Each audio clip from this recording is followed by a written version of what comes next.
Katekismus Besar Westminster, pertanyaan ke-144. Apa tugas-tugas kewajiban yang pelaksanaannya dituntut dalam hukum yang ke-9, yaitu jangan mengucapkan saksi dusta tentang sesamamu? Jawabannya, tugas-tugas kewajiban yang pelaksanaannya dituntut dalam hukum yang ke-9 ialah memelihara dan memajukan kebenaran dalam hubungannya antara sesama manusia, serta nama baik sesama kita dan diri kita sendiri. Tampil membela kebenaran, serta berkata yang benar dan hanya yang benar dengan sepenuh hati.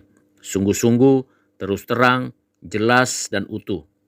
Dalam semua perkara pengadilan dan perkara hukum, serta dalam segala urusan lain, apapun jenisnya, menilai sesama kita dengan penuh keramahan, sambil mencintai nama baik mereka, menghendaki agar mereka mempunyai nama baik, dan bersuka cita karenanya. Bersedih hati karena kelemahan-kelemahan mereka dan menutup-nutupinya, mengakui bakat dan karunia mereka dengan ikhlas, mempertahankan bahwa mereka tidak bersalah, kerelaan mendengarkan kabar baik tentang mereka, dan keengganan menganggap benar kabar buruk, membuat orang yang suka berguncing, merayu-rayu, atau memfitnah hilang semangat, mencintai dan memperhatikan nama baik kita sendiri, serta membelanya bila mana perlu. Berpegang pada janji yang sah, mengikhtiarkan dan mempraktekkan apa saja yang benar, jujur, memikat hati, dan terkenal baik. Jawaban tersebut dapat dibaca pada Zakaria 8 ayat 16, 3 Yohanes 1 ayat 12, Amsal 31 ayat 8 sampai 9, Mazmur 15 ayat 2, 2 Tawarik 19 ayat 9, 1 Samuel 19 ayat 4 sampai 5, Yosua 7 ayat 19, 2 Samuel 14 ayat 18 sampai 20, Imamat 19 ayat 15, Amsal 14 ayat 5 dan ayat 25, 2 Korintus 1 ayat 17 sampai 18, Efesus 4 ayat 25, Ibrani 6 ayat 9, 1 Korintus 13 ayat 7, Roma 1 ayat 8, 2 Yohanes 1 ayat 4, 3 Yohanes 1 ayat 3 sampai 4, 2 Korintus 2 ayat 4, 2 Korintus 12 ayat 21, Amsal 17 ayat 9, 1 Petrus 4 ayat 8, 1 Korintus 1 ayat 4 sampai 5, dan ayat 7, 2 Timotius 1 ayat 4 dan 5, 1 Samuel 22 ayat 14, 1 Korintus 13 ayat 6 sampai 7, Mazmur 15 ayat 3, Amsal 25 ayat 3, Amsal 26 ayat 24 dan 25, Mazmur 101 ayat 5, Amsal 22 ayat 1, Yohanes 8 ayat 49, Mazmur 15 ayat 4, dan Filipi 4 ayat 8. Dari pertanyaan dan jawaban yang disampaikan pada Katekismus Besar Westminster yang ke-144 ini, ada beberapa kata yang penting perlu untuk direnungkan dan dipahami dengan baik. Yang pertama adalah kebenaran. Bagaimana kita seharusnya berbicara benar dengan tepat, dengan baik, dengan adil. Tentunya kita harus memiliki dulu kebenaran itu. Tentunya kita juga harus memperlengkapi diri dengan segala kebenaran. Kebenaran yang tertulis, yang dinyatakan oleh Allah dalam pengertian yang sesungguhnya, yakni Alkitab. Kita perlu dan penting menguasai dan memiliki kebenaran Alkitab itu di dalam hati dan pikiran kita. Juga kita perlu belajar banyak hal tentang kebenaran Allah yang dinyatakan di alam semesta ini, dan di mana di dalamnya menghasilkan berbagai ilmu pengetahuan dan teknologi.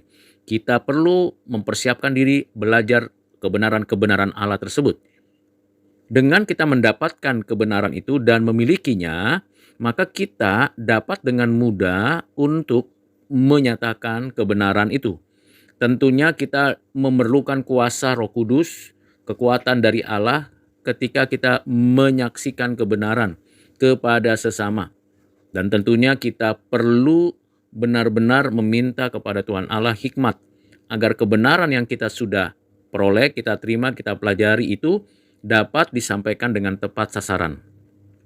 Yang kedua, kata yang penting yang perlu kita pikirkan dan renungkan ialah kata yang berkaitan dengan masalah keadilan, di mana kita ketika menyampaikan kebenaran harus memperhatikan keadilan pada pihak yang lain. Jadi di sini kita tidak sembarangan menggunakan apa yang kita miliki sebagai saksi terhadap orang lain. Perhatikan keadilan yang berkaitan dengan sesama. Jangan sampai orang lain yang mengerti dan mengetahui apa yang kita katakan itu ternyata justru membuat mereka tidak mengalami pertumbuhan pengenalan akan Tuhan Allah atau diri mereka sendiri, sehingga terlihat tidak adil. Di sini kita perlu memperhatikan kelemahan, kekurangan, keterbatasan orang lain kalau kita mau menjadi saksi kebenaran. Di sini kita meletakkan konteks keadilan sebagai hal yang perlu untuk diperhatikan. Yang ketiga yang perlu diperhatikan ialah bagaimana kita ketika menyampaikan kebenaran haruslah memiliki sikap hati mengasihi.